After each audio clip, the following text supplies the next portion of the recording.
This is Kinson, and I'm the CEO of Zcam. Very nice to be here today in the Profusion 2019. We have brought the full range of our Zcam E2 cinema camera series.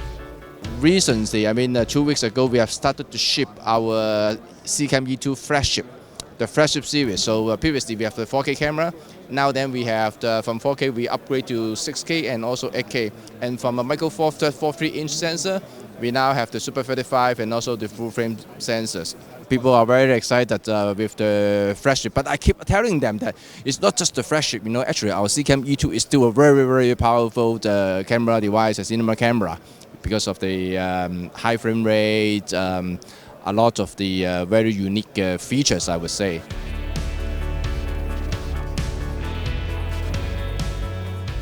Every day we add new members, we see new faces, but I also see a lot of very loyal and friendly faces, and some of them, and most of them are actually our Zcam E2 users.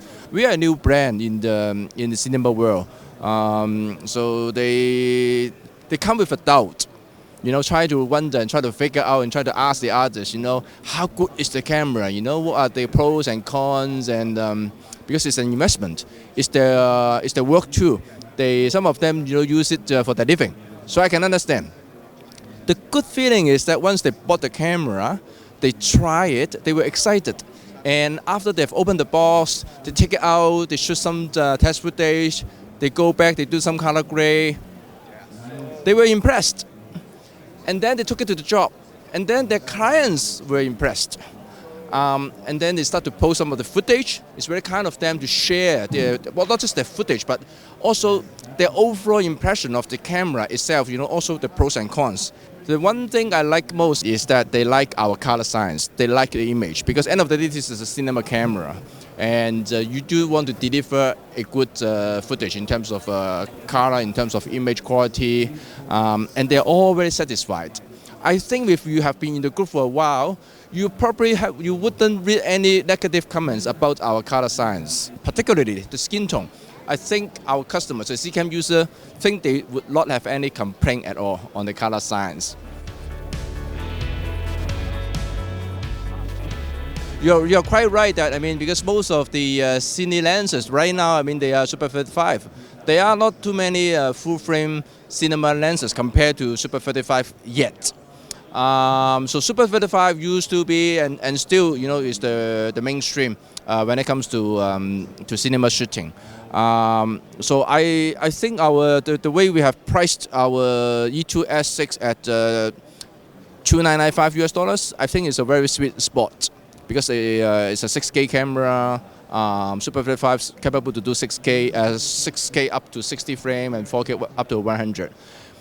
However, I'm seeing more interest and more attention to the full frame 6K, the E2 F6. I think from the feedback in the market, both from the channel and from our direct end users, from what I see in the Facebook user group, a lot of them are getting more excited about the full frame.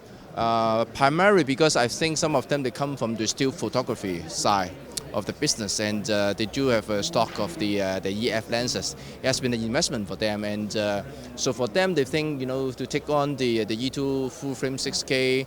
So number one is a high resolution, but whenever they see the word full frame, and then I think they just click. They just feel like that they can get the best out of their investment. So and full frame is really the trend. There will be more full frame cinema lenses coming, I heard, and Hollywood is upgrading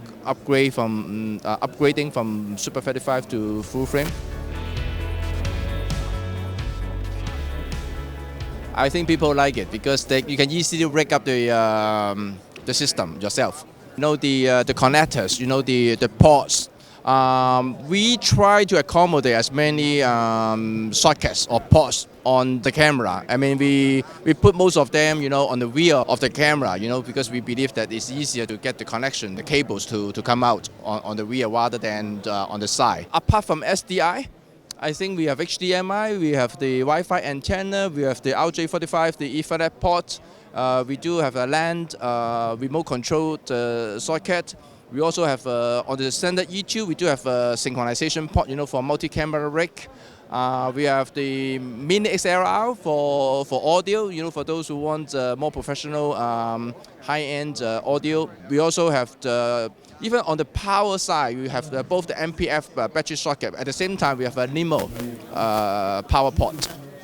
And we also have a RS232, which allows you to plug in our time code adapter, or if you want to do some external control, that is an alternative.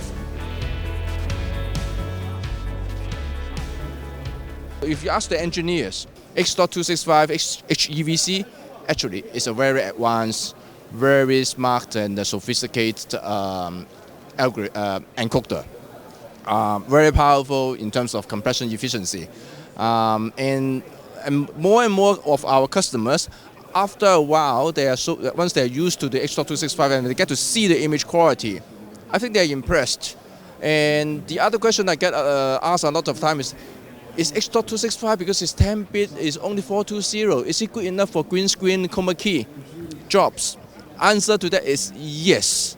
I know some DOPs and directors, they've been shooting using the CCAM E2, H.265, high frame rate, 420, but good enough for green screen, because although this is 420, but don't forget that this is 10-bit, versus in the H.264 that was only 8-bit. So comparing between 8-bit and 10-bit, 10-bit is a lot better.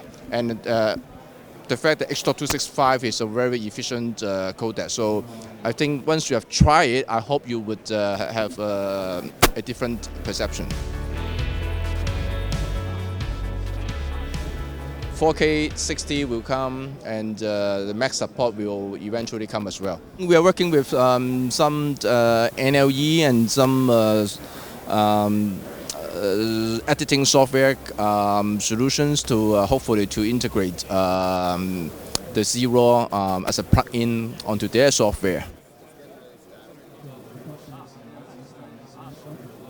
Sony MPF 970, fully charged on the our standard CCAM E2, rolling at 4K 30 frame. I think we would do a bit more than 5 hours. On the full frame and the Super 35 6K will be lower, because the larger sensors, a bit more power hungry, so the recording time would be less. So, but it will be 6K 30. I think we can easily do 2-3 hours.